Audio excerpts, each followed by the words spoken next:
द्वादशो अध्याय देवी चरित्रों के पाठ का महात्म्य।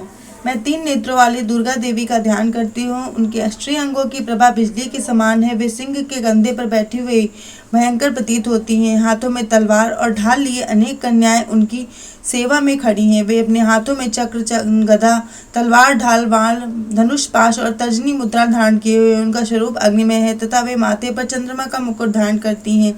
देवी बोली, देवताओं जो एकादशी होकर प्रतिदिन स्तुतियों में मेरा श्रवण करेगा उनकी सारी बाधा मैं निश्चय ही दूर कर दूंगी।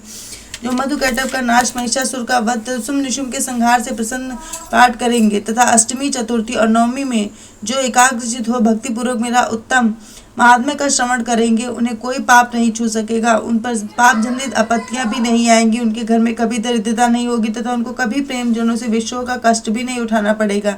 इतना ही नहीं, उन्हें शत्रु से, लुटेरों से, राजा से, अस्त्र से, अग्नि से तथा जल की राशि से भी कभी भय नहीं होगा। इसीलिए इस सबको एकाग्रचित होकर भक्तिपूर्वक मेरे इस महात्म्य को पढ़ना और सुनना चाहिए। यह परम कल्याणकारक है।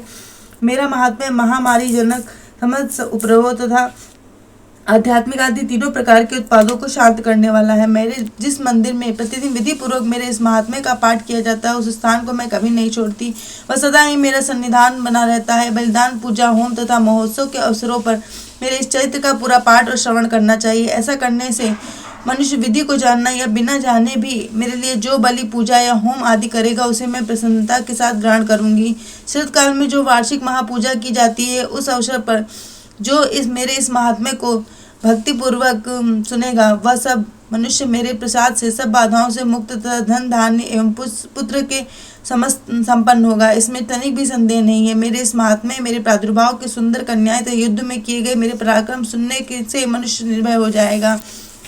मेरे महात्म्य का श्रवण करने वाले पुरुषों के शत्रु नष्ट हो जाएंगे। उन्हें कल्याण की प्राप्ति होगी तथा उनको केवल आनंदित रहेगा। सर्वत्र शांति, कर्म में बुरे स्वप्न दिखाई देने पर तथा ग्रह जनित पीड़ा, भयंकर पीड़ा उपस्थित होने पर मेरे महात्म्य का श्रवण करना चाहिए और इससे सब विघ्न तथा भयंकर बाधाएं, ग्रह शांति जनक बाधाएं दूर होंगी और मनुष्य द्वारा देखा गया दुस्वप्न शुभ सपनों में परिवर्तित हो जाएगा। बाल ग्रहों से आक्रांत तथा बालकों के लिए भी यह महा शांति कारक है।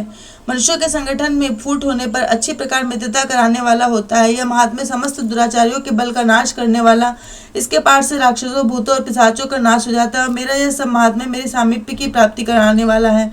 पशु, पुत्र, अर्घ, धूप, दीप, गंध आदि उत्तम सामग्रियों पूजन करने से, ब्राह्मणों को भोजन कराने से, होम करने से, प्रतिदिन अभिषेक करने से, नाना प्रकार के अन्य भोगों का तर्पण करने से तथा दान देने से आदि ऐसे वर्ष तक मेरी जो आराधना की जाती है उससे मुझे जितनी प्रसन्नता होती है उतनी प्रसन्नता मेरे इस उत्तम चरित्र का एक बार श्रवण करने मात्र से हो जाती है। यह महात्म्य श्रवण करने वाले पापों को हर लेना और आरोग्य प्रदान करता है। मेरे प्रादुर्भाव का कीर्तन समस्त भूतों से रक्षा करता है तथा मेरा युद्ध विषयक चरित्र दुष्ट दैत्यों का संहार करने वाला है। इसके श्रवण करने से मनुष्यों को शत्रु का भय नहीं रहता है। देवताओं, तुम्हें और ब्राह्मणों ने जो मेरी स्तुतियां की हैं तथा ब्रह्मा जी ने जो स्तुतियां की हैं वे सभी कल्याणकारमयी बुद्धि प्रदान करती हैं। वन में, सूने मार्ग में अथवा दावानल से घिर जाने पर, निर्जन स्थान में लुटेरों के दांव में पड़ जाने पर, शत्रुओं के पकड़े जाने पर, जंगल में सिंह, व्याघ्र और जंगली पशुओं के पीछा करने पर, कुपित राजा के आदेश तथा बंधन के स्थान पर ले जाने पर अथवा महासागर में नाव पर बैठने पर, भारी तूफान में नाव के डगमग होने पर, मैं अत्यंत भयंकर युद्ध में शस्त्रों का प्रहार होने पर, वेदना से पीड़ित होने पर, किंबहुना सभी भयानक बाधाओं के उपस्थित होने पर जो मेरे इस चरित्र का स्मरण करेगा वह मनुष्य संकट में मुक्त हो जाएगा। मेरे प्रभाव से सिंह आदि हिंसक जंतु नष्ट हो जाएंगे तथा लुटेरे और शत्रु भी मेरे चरित्र का स्मरण करने वाले पुरुष से दूर भागते हैं। ऋषि कहते हैं, यो कहकर प्रचंड पराक्रमशाली भगवती चंडिका जब देवताओं को देखते देखते वही अंतर ध्यान हो गई। फिर समस्त देवता भी शत्रुओं के मारे जाने से निर्भय हो पहले ही की भांति यज्ञ भाग उपभोग करते हुए अपने अधिकार का पालन करने लगे। संसार का विध्वंस करने वाले महाभयंकर अतुल पराक्रमी देव शत्रु शुंभ तथा महाबली निशुंभ के युद्ध में देवी द्वारा मारे जाने पर शेष दैत्य पाताल काल में चले आए। राजन, इस प्रकार भगवती अंबिका देवी नित्य होते हुए भी पुनः पुनः होकर जगत की रक्षा करती हैं।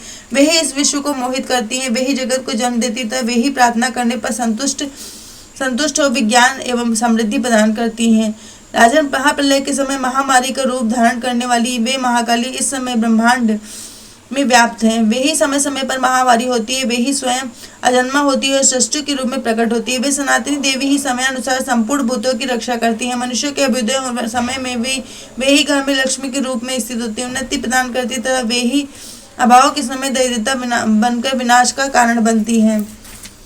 पुष्प, धूप और गंध आदि से पूजन करते हुए उनकी स्तुति करने पर वे पुत्र धार्मिक बुद्धि तथा उत्तम गति प्राप्त करते हैं। इस प्रकार मानवंती सर्वंती की कथा कहते देवी महात्म्य फल स्तुति नामक 12वां अध्याय पूरा हुआ।